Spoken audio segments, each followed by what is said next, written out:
से 75 वर्ष पहले 26 जनवरी के दिन ही भारत गणराज्य का आधार ग्रंथ यानी भारत का संविधान लागू हुआ था। लगभग 3 वर्ष के विचार विमर्श के बाद संविधान सभा ने 26 नवंबर 1949 के दिन संविधान को अंगीकृत किया था।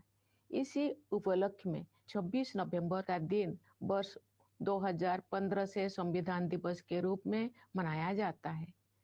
गणतंत्र दिवस का उत्सव सभी देशवासियों के लिए सामूहिक उल्लास और गौरव का विषय है।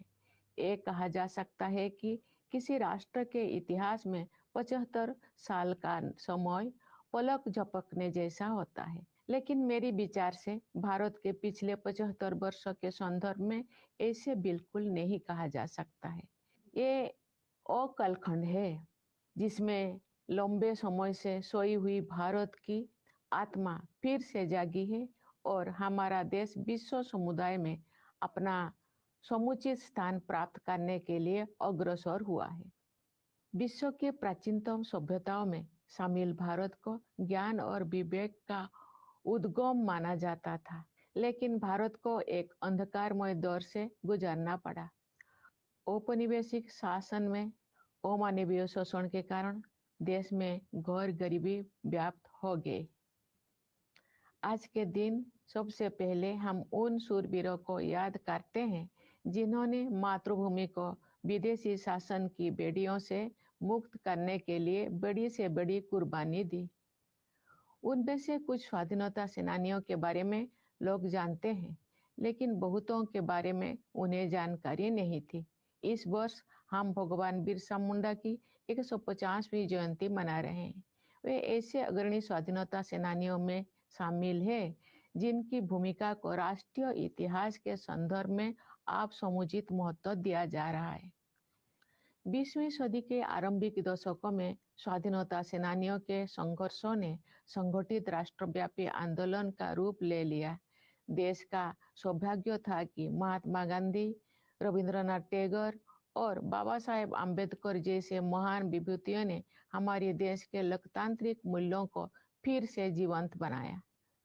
न्याय, स्वतंत्रता, समता और बंधुता केवल सैद्धांतिक अवधारणाएं नहीं है जिनका परिचय हमें आधुनिक युग में प्राप्त हुआ है।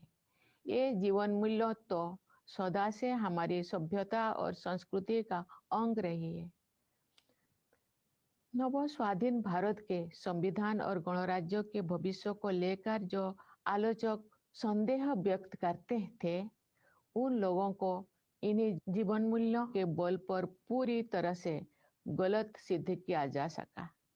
भारत के गणतांत्रिक मूल्यों का प्रतिबिंब हमारी संविधान सभा की संरचना में भी दिखाई देता है। उस सभा में देश के सभी हिस्सों और सभी समुदायों का प्रतिनिधित्व था। सबसे अधिक उल्लेखनीय बात ये है कि संविधान सभा में सरोजिनी नायडू, राजकुमारी अमृतकर, सुचेता कृपलानी, हंसाबेन मेहता और मालती चौधरी जैसे 15 असाधारण महिलाएं भी शामिल थी। दुनिया के कई हिस्सों में जो महिलाओं की समानता को एक सुदूर आदर्श समझा जाता था, तो भारत में महिलाएं राष्ट्र की नियति को आकार देने में सक्रिय योगदान दे रही थी। हमारा संविधान एक जीवंत दस्तावेज इसीलिए बन पाया है क्योंकि नागरिकों की निष्ठा सदियों से हमारी नैतिकता परक जीवन दृष्टि का प्रमुख तत्व रही है।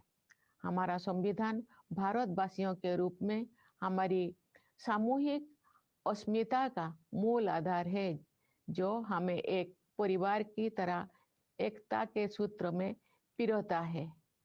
पिछले 75 वर्षों से संविधान ने हमारी प्रगति का मार्ग प्रशस्त किया है। आज के दिन हम संविधान सभा के प्रारूप समिति के अध्यक्ष डॉक्टर भीमराव अंबेडकर, सभा के अन्य प्रतिष्ठित सदस्यों, संविधान के निर्माण से जुड़े विभिन्न अधिकारियों और ऐसे अन्य लोगों के प्रति अपनी कृतज्ञता व्यक्त करते हैं जिनके कठिन परिश्रमों के फलस्वरूप हमें ये विलक्षण ग्रंथ प्राप्त हुआ। प्यारे देशवासियों, संविधान लागू होने के बाद के ये 75 वर्ष हमारे युवा गणतंत्र की सर्वांगीण प्रगति के साक्षी है। स्वाधीनता के समय और उसके बाद भी देश के बड़े हिस्सों में घोर गरीबी और भूखमरी की स्थिति बनी हुई थी, लेकिन हमारा आत्मविश्वास कभी डिगा नहीं। हमने ऐसे परिस्थितियों के निर्माण का संकल्प लिया जिनमें सभी को विकास करने का अवसर मिल सके। हमारे किसान भाई बहनों ने कड़ी मेहनत की और हमारे देश को खाद्यान्न उत्पादन में आत्मनिर्भर बनाया। हमारे मजदूर भाई बहनों ने अथक परिश्रम करके हमारा इंफ्रास्ट्रक्चर और मैन्युफैक्चरिंग सेक्टर का कायाकल्प कर दिया। उनके शानदार प्रदर्शन के बल पर आज भारतीय अर्थव्यवस्था विश्व के आर्थिक परिदृश्य को प्रभावित कर रही है। आज का भारत अंतर्राष्ट्रीय मंच पर नेतृत्व की स्थिति हासिल कर रहा है। संविधान में निर्धारित रूपरेखा के बिना ये व्यापक परिवर्तन संभव नहीं हो सकता था।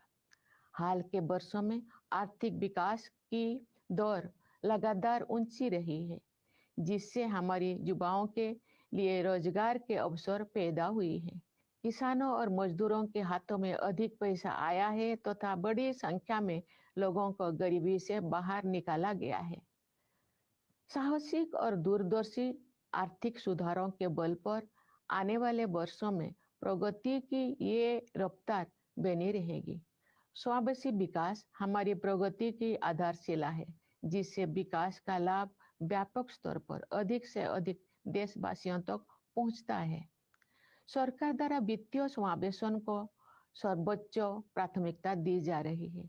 इसीलिए प्रधानमंत्री जन धन योजना, प्रधानमंत्री जीवन ज्योति बीमा योजना, प्रधानमंत्री सुरक्षा बीमा योजना, मुद्रा योजना, स्टैंड अप इंडिया और अटल पेंशन योजना जैसी वित्तीय समर्थन योजनाओं का विस्तार किया गया है, ताकि अधिक से अधिक लोगों तक विभिन्न प्रकार की वित्तीय सहायता पहुंचाए जा सके। ये भी एक बहुत महत्वपूर्ण बदलाव है कि सरकार ने जन कल्याण को नई परिभाषा दी है, जिसके अनुसार आवास और पेयजल जैसी बुनियादी जरूरतों को अधिकार माना गया है। वंचित वर्गों के लिए, विशेष रूप से अनुसूचित जातियों, अनुसूचित जनजातियों तथा अन्य पिछड़े वर्गों की सहायता के लिए सभी प्रयास किए जा रहे हैं। अनुसूचित जातियों के युवाओं के लिए प्री मैट्रिक और पोस्ट मैट्रिक छात्रवृत्तियां, राष्ट्रीय फेलोशिप, विदेशी छात्रवृत्तियां, छात्रावास और कोचिंग सुविधाएं दी जा रही है। प्रधानमंत्री अनुसूचित जाति अभ्युदय योजना द्वारा रोजगार और आमदनी के अवसर उत्पन्न करके अनुसूचित जातियों के लोगों की गरीबी को तेजी से कम किया जा रहा है। अनुसूचित जनजाति समुदायों के सामाजिक एवं आर्थिक विकास के लिए विशेष योजनाएं बनाई गई है, जिनमें धरती आबा जनजातीय ग्राम उत्कर्ष अभियान और प्रधानमंत्री जनजातीय आदिवासी न्याय महाअभियान पीएम जनमन शामिल है। विमुक्त, घुमंतु और अर्ध घुमंतु समुदाय के लिए विकास एवं कल्याण बोर्ड का गठन किया गया है। पिछले एक दशक में सड़कों और रेल मार्ग, बंदरगाह और लॉजिस्टिक हब्स सहित फिजिकल इंफ्रास्ट्रक्चर के विकास पर बल दिया गया है। इससे एक ऐसा मजबूत आधार विकसित हो गया है जो आने वाले दशकों में विकास को संबल प्रदान करेगा। सरकार ने वित्त के क्षेत्र में जिस तरह से प्रौद्योगिकी का उपयोग किया है, वो एक मिसाल है। डिजिटल भुगतान को विभिन्न विकल्पों के साथ साथ प्रत्यक्ष लाभ हस्तांतरण की प्रणाली में समावेशन को बढ़ावा दिया है, जिससे बड़ी संख्या में लोगों को फॉर्मल सिस्टम में शामिल किया जा सका है। इसके कारण सिस्टम में अभूतपूर्व पारदर्शिता भी आई है। इस प्रक्रिया में कुछ वर्षों के दौरान ही हमने एक ऐसा मजबूत डिजिटल पब्लिक इंफ्रास्ट्रक्चर विकसित कर लिया है जो विश्व की श्रेष्ठतम संरचनाओं में से एक है। इंसॉल्वेंसी एंड बैंकरप्सी कोड जैसा साहसिक उपायों के परिणाम स्वरूप बैंकिंग व्यवस्था अब अच्छी स्थिति में आ गई है। इससे शेड्यूल्ड कमर्शियल बैंकों की नॉन परफॉर्मिंग एसेट्स में काफी कमी आई है। प्यारे देशवासियों, वर्ष 1947 में हमने स्वाधीनता प्राप्त कर ली थी, लेकिन औपनिवेशिक मानसिकता के कई अवशेष लंबे समय तक विद्यमान रहे। हाल के दौर में उस मानसिकता को बदलने के ठोस प्रयास हमें दिखाई दे रही है। ऐसे प्रयासों में Indian penal code, criminal procedure code और इंडियन एविडेंस एक्ट के स्थान पर भारतीय न्याय संहिता, भारतीय नागरिक सुरक्षा संहिता और भारतीय साक्ष्य अधिनियम को लागू करने का निर्णय सर्वाधिक उल्लेखनीय है। न्यायशास्त्र की भारतीय परंपराओं पर आधारित इन नई अधिनियमों द्वारा दंड के स्थान पर न्याय प्रदान करने की भावना को आपराधिक न्याय प्रणाली के केंद्र में रखा गया है। इसके अलावा इन नए कानूनों में महिलाओं और बच्चों के विरुद्ध अपराधों पर काबू पाने को सर्वोच्च प्राथमिकता दी गई है। इतने बड़े पैमाने पर सुधार के लिए साहसपूर्ण दूरदर्शिता की आवश्यकता होती है। देश में चुनाव को एक साथ संपन्न कराने के लिए संसद में पेश किया गया विधेयक एक और ऐसा प्रयास है जिसके द्वारा सुशासन को नई आयाम दिया जा सकते हैं। एक राष्ट्र एक चुनाव की व्यवस्था से शासन में निरंतरता को बढ़ावा मिल सकता है। नीति निर्धारण से जुड़े निष्क्रियता समाप्त की जा सकती है। संसाधनों की अन्यत्र खर्च हो जाने की संभावना कम हो सकती है तथा वित्तीय बोझ को कम किया जा सकता है। इनके अलावा जन हित में अनेक अन्य लाभ भी हो सकते हैं। हमारे सांस्कृतिक विरासत के साथ हमारे जुड़ाव और अधिक गहरा हुआ है। इस समय आयोजित हो रहे प्रयागराज महाकुंभ को उस समृद्ध विरासत की प्रभावी अभिव्यक्ति के रूप में देखा जा सकता है। हमारी परंपराओं और रीति रिवाजों को संरक्षित करने तथा उनमें नई ऊर्जा का संचार करने के लिए संस्कृति के क्षेत्र में अनेक उत्साहजनक प्रयास किए जा रहे हैं। भारत भूमि महान भाषाई विविधता से समृद्ध है। इस समृद्धि को संरक्षित करने तथा इस परंपरा को आगे बढ़ाने के लिए सरकार ने असमिया, बंगला, मराठी, पाली और प्राकृत को शास्त्रीय भाषाओं के रूप में मान्यता प्रदान की है। तमिल, संस्कृत, तेलुगु, कन्नड़, मलयालम और ओडिया भाषाएं पहले से ही इन श्रेणी में शामिल है। सरकार अब इन 11 शास्त्रीय भाषाओं में शोध कार्यों को सक्रिय रूप से बढ़ावा दे रही है। मुझे प्रसन्नता है कि गुजरात के वडनगर में भारत के प्रथम आर्कोलॉजिकल एक्सपीरियंशियल म्यूजियम का कार्य पूरा होने वाला है। ये म्यूजियम एक आर्कोलॉजिकल साइट से जुड़ा हुआ है। इस स्थल पर मनुष्यों की बस्ती होने के लगभग 800 वर्ष ईसा पूर्व के साक्ष्य मिलते हैं। इस संग्रहालय में विभिन्न युगों की अलग अलग प्रकार की कला, शिल्प और सांस्कृतिक सामग्री को प्रदर्शित किया जाएगा। प्यारे देशवासियों, आज की हमारी युवा पीढ़ी काल के भारत का निर्माण करेगी। हमारी युवा पीढ़ी की प्रतिभा शिक्षा के द्वारा ही निखरती है। इसलिए सरकार ने शिक्षा के क्षेत्र में निवेश को बढ़ाया है तथा शिक्षा से संबंधित प्रत्येक मानव में सुधार के लिए समग्र प्रयास किए हैं। अब तक के परिणाम उत्साहवर्धक रहे हैं। पिछले दशक में शिक्षा की गुणवत्ता, भौतिक अवसंरचना तथा डिजिटल समावेशन के आयामों में व्यापक बदलाव आया है। शिक्षा के विभिन्न स्तरों पर शिक्षण माध्यम के रूप में क्षेत्रीय भाषाओं को बढ़ावा दिया जा रहा है। विद्यार्थियों के प्रदर्शन में आशा के अनुरूप उल्लेखनीय सुधार हुआ है। मुझे ये जानकर खुशी हुई है कि महिला शिक्षकों ने इस परिवर्तन में महत्वपूर्ण भूमिका निभाए हैं। पिछले दशक के दौरान नियुक्त शिक्षकों में महिलाओं की भागीदारी 60% से अधिक है।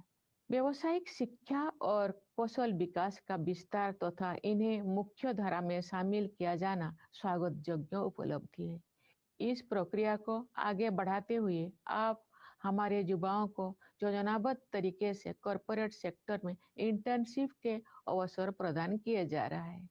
स्कूल स्तर की शिक्षा का आधार मजबूत बनाने के साथ साथ हमारे देश में विद्यार्जन की विभिन्न शाखाओं, विशेष रूप से विज्ञान और प्रौद्योगिकी के क्षेत्रों में नई ऊंचाइयां हासिल की जा रही है। इंटेलेक्चुअल प्रॉपर्टी फाइलिंग की दृष्टि से भारत का विश्व में छोटा स्थान है। ग्लोबल इनोवेशन इंडेक्स में भारत की रैंकिंग लगातार बेहतर हुई है।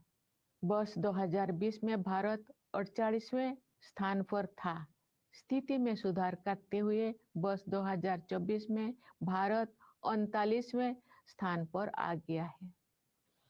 बढ़ते आत्मविश्वास के साथ हम अनेक प्रयासों के बल पर अत्याधुनिक अनुसंधान में अपने भागीदारी बढ़ा रहे हैं। नेशनल क्वांटम मिशन का उद्देश्य प्रौद्योगिकी के इस नए क्षेत्र में एक जीवंत और नवीन इकोसिस्टम को विकसित करना है।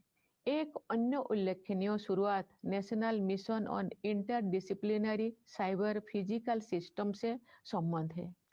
इसके तहत artificial intelligence, machine learning, robotics और साइबर सिक्योरिटी जैसे अनेक उन्नत प्रौद्योगिकियों पर कार्य करने की योजना है। इन प्रौद्योगिकियों को कुछ समय पहले तक फ्यूचरिस्टिक समझा जाता था, लेकिन अब ये तेजी से हमारे दैनिक जीवन का हिस्सा बनती जा रही है। जीनोम इंडिया प्रोजेक्ट प्रकृति के रहस्यों की खोज का एक रोचक अभियान तो है ही, ये भारतीय विज्ञान के इतिहास में एक निर्णायक अध्याय भी है। इसके प्रमुख कार्यक्रम के तहत इसी महीने 10,000 भारतीयों की जीनोम सीक्वेंसिंग को अनुसंधान के लिए उपलब्ध कराया गया है। ज्ञान के नए आयामों को खोलने वाले ये परियोजना बायोटेक्नोलॉजी रिसर्च में नई मार्ग प्रशस्त करेगी तथा सार्वजनिक स्वास्थ्य सेवा प्रणाली को भी मजबूत बनाएगी। भारतीय अंतरिक्ष अनुसंधान संगठन ने हाल के वर्षों में अंतरिक्ष विज्ञान के क्षेत्र में बहुत बड़ी उपलब्धियां हासिल की है। इस महीने इसरो ने अपने सफल स्पेस डॉकिंग एक्सपेरिमेंट से देश को एक बार फिर गौरवान्वित किया है। भारत अब विश्व का चौथा देश बन गया है जिसके पास ये क्षमता उपलब्ध है। एक राष्ट्र के रूप में हमारा बढ़ता आत्मविश्वास खेलों के क्षेत्र में भी दिखाई देता है। हमारे खिलाड़ियों ने सफलता के प्रभावशाली अध्याय रचे हैं। पिछले वर्ष हमारे खिलाड़ियों ने ओलंपिक खेलों में अच्छा प्रदर्शन किया है। पैरा ओलंपिक खेलों में हमने अपना अब तक का सबसे बड़ा दल भेजा, जिसने अब तक का सर्वश्रेष्ठ प्रदर्शन किया। फीडे शतरंज ओलंपियाड में हमारे खिलाड़ियों ने विश्व समुदाय को अपने प्रदर्शन से प्रभावित किया तथा पुरुषों और महिला खिलाड़ियों ने स्वर्ण पदक जीते। वर्ष 2024 में डी गुकेश ने अब तक का सबसे कम उम्र का विश्व चैंपियन बनकर इतिहास रच दिया। देश भर में जमीनी स्तर पर प्रशिक्षण सुविधाओं में बहुत सुधार हुआ है और इसके बल पर हमारे खिलाड़ियों ने विजयी होकर हमें गौरवान्वित किया है। साथ ही उन्होंने अगले पीढ़ी को और भी ऊंचे लक्ष्य प्राप्त करने के लिए प्रेरित किया है। विदेशों में रहने वाले हमारे भाई बहनों ने हमारी संस्कृति और सभ्यता के सबसे उज्जवल पक्षों को विश्व के विभिन्न हिस्सों में पहुंचाया है और अनेक क्षेत्रों में अपनी उपलब्धियों से हमें गौरवान्वित किया है। उन्होंने हमेशा स्वयं को भारत की गौरव गाथा से जोड़े रखा है। जैसा कि मैंने इसी महीने प्रवासी भारतीय दिवस के अवसर पर कहा था, वर्ष 2047 तक विकसित भारत के निर्माण में प्रवासी भारतीयों की सक्रिय और उत्साहपूर्ण भागीदारी पर मुझे पूरा भरोसा है। प्यारे देशवासियों, विभिन्न क्षेत्रों में महत्वपूर्ण और उल्लेखनीय प्रगति के बल पर हम अपना सिर ऊंचा करके भविष्य की ओर कदम बढ़ा रहे हैं। हमारे युवा, विशेषकर हमारी बेटियां, देश के उज्जवल भविष्य का निर्माण करेगी। जब हम अपनी स्वतंत्रता की शताब्दी मना रहे होंगे, तब के भारत का उज्जवल भविष्य हमारे युवाओं के सपनों में आकार ले रहा है। और जब आज के बच्चे वर्ष 2050 की 26 जनवरी के दिन राष्ट्रध्वज को सलामी दे रहे होंगे, तो वे अपनी अगली पीढ़ी को ये बता रहे होंगे कि हमारा देश की गौरव यात्रा हमारी अतुलनीय संविधान से प्राप्त मार्गदर्शन के बिना संभव ना हुई होती। हमारी भावी पीढ़ियां विश्व पटल पर स्वाधीन भारत के आदर्शों को चरितार्थ करेंगी। मैं राष्ट्रपिता महात्मा गांधी के संदेश का उल्लेख करना चाहूंगी। बापू ने कहा था, यदि स्वराज का अभिप्राय हमें सभ्य बनाना और हमारी सभ्यता को शुद्ध और स्थायी बनाना नहीं है, तो इसकी कोई कीमत नहीं है। हमारी सभ्यता का सार ये है कि अपने सभी मामलों में, चाहे वे राजनीतिक हो या निजी, नैतिकता को सर्वोत्तम स्थान दिया जाए। आइए आज के दिन हम गांधी जी के सपनों को साकार करने के लिए अपनी प्रतिबद्धता को दोहराएं। सत्य और अहिंसा के उनके आदर्श विश्व समुदाय के लिए प्रासंगिक बने रहेंगे। उन्होंने हमें ये सीख भी दी थी कि अधिकार और कर्तव्य एक ही सिक्के के दो पहलू हैं। सच तो ये है कि कर्तव्य ही अधिकार का वास्तविक स्रोत है। सभी के प्रति करुणा के बारे में उनकी शिक्षा को भी हम याद करें। वे कहते थे कि हमें केवल मनुष्यों के प्रति ही नहीं, बल्कि अपने आसपास के पशु पक्षियों, पेड़ पौधों, नदियों और पहाड़ों के प्रति भी संवेदना का भाव रखना चाहिए। हम सभी का कर्तव्य है कि जलवायु परिवर्तन के वैश्विक संकट का सामना करने के प्रयासों में अपना योगदान अवश्य दें। इस संदर्भ में दो अनुकरणीय प्रयास किए गए हैं। विश्व स्तर पर Bharat mission lifestyle for environment नामक एक जन आंदोलन का नेतृत्व कर रहा है। इसका उद्देश्य पर्यावरण के संरक्षण और संवर्धन में व्यक्तियों और समुदायों को अधिक सक्रिय होने के लिए प्रेरित करना है। पिछले वर्ष विश्व पर्यावरण दिवस के अवसर पर हमने अपनी मातृशक्ति के साथ साथ जीवनदायिनी प्रकृति की पोषण शक्ति के प्रति सम्मान व्यक्त करते हुए एक पेड़ माँ के नाम के संदेश के साथ एक अनूठा अभियान शुरू किया था। इस अभियान का 80 करोड़ पौधे लगाने का लक्ष्य समय सीमा से पहले ही पूरा कर लिया गया है। विश्व समुदाय ऐसे अभिनव प्रयासों से सीख ले सकते हैं। लोग ऐसे प्रयासों को स्वयं के आंदोलन के रूप में अपना सकते हैं। प्यारे देशवासियों, मैं एक बार फिर आप सभी को गणतंत्र दिवस की बधाई देती हूँ। देश की सीमाओं की रक्षा करने वाले हमारे सैनिकों के साथ साथ सीमाओं के भीतर देश को सुरक्षित रखने वाले पुलिस और अर्धसैनिक बलों के जवानों को भी मैं बधाई देती हूँ। न्यायपालिका, सिविल सेवाओं तथा विदेशों में हमारी मिशनों के सदस्यों को भी मेरी बधाई। मेरी शुभकामना है कि आप सब अपने प्रयासों में सफलता प्राप्त करें। धन्यवाद। जय हिंद, जय भारत।